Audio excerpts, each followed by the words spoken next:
policies like open borders, etc. You say, are they stupid? They're not stupid, but they are, I think, really maybe trying to destroy our country because there's no other reason for it. Now we're ready to take our American First economic program to even greater heights.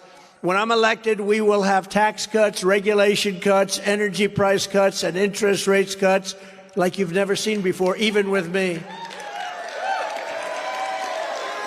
You know what caused the inflation was energy. It's not that complicated. And it also caused Putin to go into Ukraine, although he would have never done it if I was president, even if he did have the energy resources. Because, you know, when it went up to $100 a barrel, he makes a fortune on a war. He'll be the only guy to ever make a fortune on a war. And Biden's the one complaining, but he's the one that drove the energy prices up. So he caused the war with his stupidity, with his absolute, look, he's the most corrupt, he's the most just the most absolute. He's the worst president in the history of our country. He's grossly incompetent. He talks about the war, but he's driving the energy prices up, and Putin's whole economy is in energy. And so at $100 a barrel, no matter what he spends on the war, that's the way it is. But Putin would have never done it. I met with him many times. Ukraine was the apple of his eye. But I said, Vladimir, don't do it. Don't do it. If you do it, this is what's going to happen. Someday I'll tell you what I said. He said, no way. I said, way. He said, no way you'll do that. I said, I will. I swear to you, I will. I'm going to do it. And he didn't believe me. But he believed me 10%. And that's all you needed. That was it. Same thing with President Xi in China. Don't go into Taiwan. He believed me 10% too, and that was enough. But, you know, it's what's happened is so bad. I think a lot of it started with Afghanistan. That was the most incompetent withdrawal in history. They withdrew, think of it, they withdrew the military first. You take your citizens out first, you take the people you need out first, then you get your $85 billion worth of equipment and you get it out, brand new military equipment. You know, if you look at it, Afghanistan now is, I think, the #2 merchant in the world for selling military equipment. They're selling the stuff we gave them, brand new, gorgeous stuff. I rebuilt the entire military. They gave $85 billion of it away. The good news is we have plenty of others, although we're very low on ammunition. We're low because we're giving so much. It's very, very bad. We are closer to World War III than we've ever been, and I'm the only one that will prevent World War III. I'm telling you, we are closer to World War III. And that won't be a war with army tanks going back and forth. Sure, that will be a war with weaponry, the likes of which this world has never seen before. I know it. I know it better than anybody. And these are weapons. You'll need God. That's true. He said, God. Well, thank you very much. That's a beautiful. He said, God gave me to you. How nice is that? Oh, I like this man. Wow. Well, I hope that's right. Oh, great. I hope you're right about that, though. That's a great honor that you even say it. Under the Trump administration, patriotic protectionism. We need protection. You know, some people would say, oh, that's such a terrible word. It's not a terrible. Nationalism is not a bad word either. I'm nationalistic. I think most of the people here. But if you say that to the radical left lunatics, they'll say, oh, that's terrible, conspiracy. But it'll be the American way, and the American way of life again used to be that way. It's time for a rebirth of loyalty to our country. We need loyalty to our country. To protect American workers and families, I will impose an across-the-board tariff on foreign-made goods that come into our country. If they're going to come into our country, and if they're going to pillage, in many ways, our country, or do a good job, they have to pay for the right to come into our country. Because right now they're destroying our country on trade. We have trade imbalances at levels that nobody's ever seen. And I was all set to do it, and then we had the COVID situation, and we had other problems.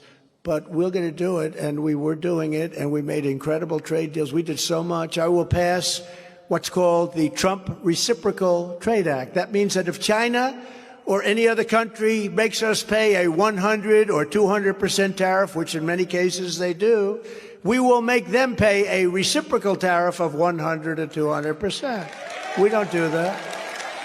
We've done it on individual cases where I was able to get it done, but we're going to do it for everybody when they charge us. A lot of countries, not only China, but you have a lot of countries, they'll sell a motorbike, they'll put a tariff on Harley Davidsons going into India of 150%, and they sell what's called Indian motorbikes, lesser level, and we put a tariff on them of nothing.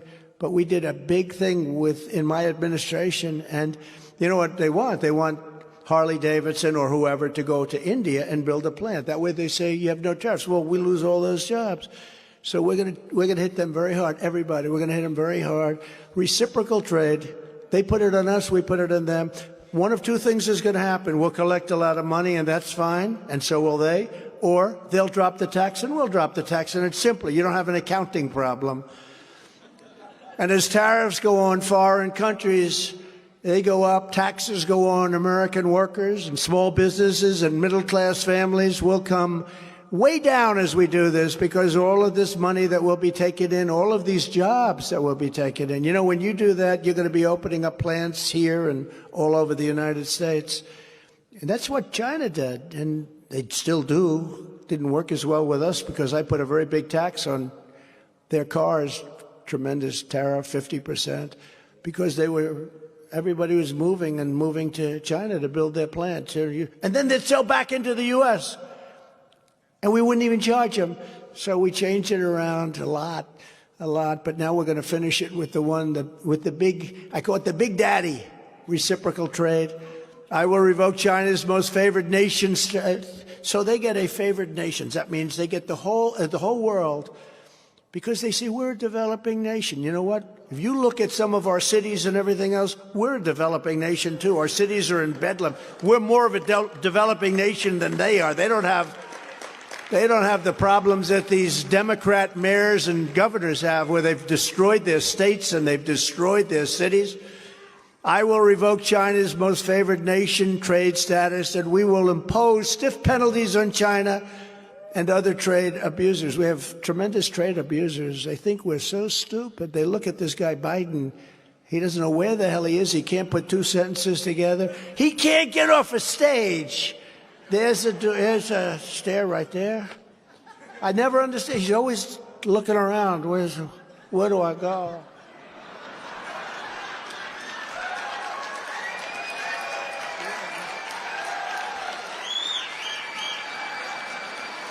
This guy is it's so bad. Can you imagine President Xi of China? He's sharp. You know, the press hates when I say he's sharp. I actually called him very smart one day. Oh, he called him smart, you know. He runs 1.4 billion people with an iron fist, and I call him smart. They say, President Trump called him smart. They want me to say he's a stupid man.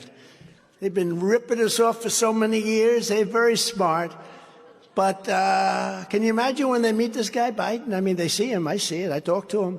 They say, we don't believe it. They think it's some kind of a game that I'm playing. It's like a chess game. They don't really believe this is happening. They say, what's going on here, Ashley? They say, what's going on here? There's some kind of a game being played. This can't be possible. The guy can't talk. He just gave a 1 minute and 15-second speech. That's a big speech for him. On what happened today in Israel, 1 minute and 15 seconds. It wasn't it wasn't Winston Churchill, let's put it that way. Never have so few done so much for so many. This was not Winston Churchill. He was talking about the Spitfire pilots. You know that? The Spitfires, they knocked the German planes, which were bigger, better, stronger, but the Spitfires were unbelievable by luck or whatever. But they could turn on a screw. These big, strong, powerful planes, they couldn't fight with them. But he said, never have so few done so much for so many. Biden doesn't talk that way. Biden doesn't talk that way. What a disgrace. What's happened to our country with inflation.